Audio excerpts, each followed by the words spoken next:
Respirador é necessário na luta contra o coronavírus. A gente vem falando sobre isso aqui no Jornal da Manhã, porque o vírus, em alguns casos, se instala no pulmão e dificulta muito a respiração. A gente vai conversar agora com um médico intensivista que trabalha em UTI, onde esses aparelhos são usados. Dr. Sullivan Huebner. Falei certo o seu nome, doutor Sullivan? Bom dia. Bom dia, falou sim. Doutor, queria que o senhor explicasse primeiro a importância desses respiradores para quem pega o coronavírus. Então, vejam, é importante lembrar que a infecção pelo coronavírus causa uma inflamação nos pulmões de uma forma geral, dificultando a troca de oxigênio e gás carbônico do sangue com o ar ambiente, que é a função dos pulmões.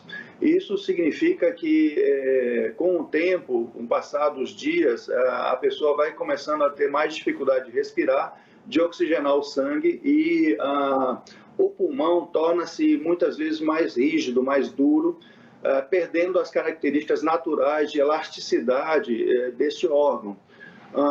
Então, nesses casos, é importante que se tenha um recurso, que é um dispositivo, é o ventilador artificial, que insufla ar nos pulmões através de um tubo, né, colocado através da boca.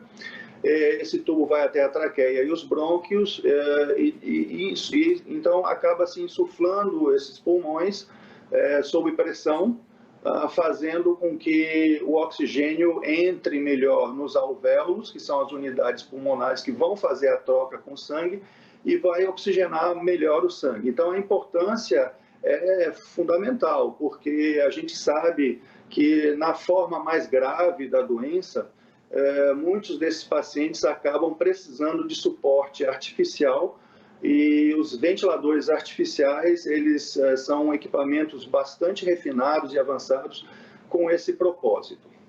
Doutor, a gente começou a falar no início dessa pandemia, que é nova, né? A gente não consegue conhecer totalmente, que os idosos eram os maiores afetados e era o maior grupo de risco. Mas a gente já teve no final de semana o caso da morte de uma mulher de 28 anos que tinha acabado de dar à luz, também de um empresário de 55, o filho dele de 31 está em estado grave. Essa doença atinge os pulmões de qualquer faixa etária? De qualquer faixa etária, embora exista um consenso de que os idosos são muito mais vulneráveis, mas também pessoas mais jovens que possuem outras doenças como câncer, eventualmente doenças pulmonares, hipertensão arterial, algumas doenças cardíacas descompensadas, que são as chamadas comorbidades, elas também atingem uma faixa etária mais jovem da população. Essas pessoas também são vulneráveis à pneumonia pelo coronavírus e podem vir a necessitar de ventilação artificial. A gente está acompanhando também a polêmica, né, a dificuldade de compra desses aparelhos respiratórios. E a gente também acompanhou a recuperação de alguns aparelhos pelo Senai. O senhor sabe fazer algum comentário sobre isso? Como é que está sendo esse fornecimento dos respiradores? Perfeito. Esse é um problema mundial. Na verdade, diante do risco das epidemias, a gente conta com um parque tecnológico insuficiente, muitas vezes. Por exemplo, nos Estados Unidos, existe uma estimativa que foi publicado pelo New York Times recentemente, de 160 mil ventiladores em utilização nos Estados Unidos.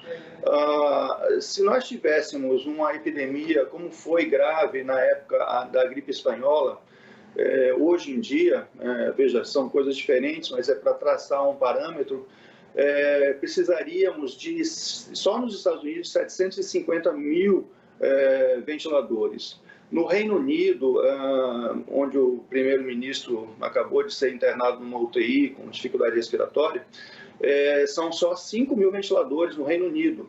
Então, existe um déficit de cerca de 20 mil respiradores só naquele país, naquele reino. No Brasil, nós temos 65 mil ventiladores, de acordo com os dados do Ministério da Saúde. 70% desses estão na rede pública. De fato, existe uma necessidade premente de nós prepararmos o ambiente para que a gente tenha um número suficiente para atender a demanda que é possível que venha a chegar. Na Bahia, nós tivemos uma iniciativa muito interessante, que foi do Senai Cimatec, que reuniu técnicos para recuperar e redimensionar, inclusive com calibração de alguns aparelhos antigos. Aparelhos que não são mais usados atualmente porque a tecnologia avançou. No entanto, no momento que você precisa de muito mais unidades de ventiladores artificiais, qualquer ventilador passa a ser um bom ventilador.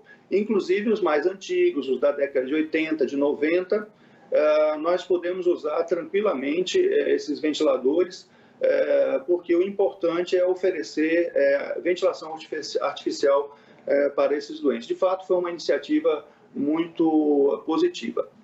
Que bom, então, né, que estão sendo recuperados. Doutor Sullivan, obrigada por ter participado aqui do Jornal da Manhã, por ter feito esse reforço. Queria que o senhor, né, que acompanha de perto essa realidade, deixasse uma mensagem aqui para as pessoas. É importante que todos saibam que nós estamos nos preparando já há algum tempo, antecipadamente, não só nos hospitais privados, mas nos hospitais públicos também, para que a chegada de novos casos seja mitigada com esses recursos. Então, é importante que a população entenda que, apesar da gente estar operando uma faixa muito estreita e preocupante, nós estamos já há algum tempo nos preparando. Então, é para passar essa palavra de segurança e dizer que nós estamos aqui por vocês. E gostaríamos que todos, se possível, ficassem em casa também por nós. Obrigada, doutor Sullivan Abner, então, médico intensivista. Obrigada por participar aqui do Jornal da Manhã. Um abraço virtual.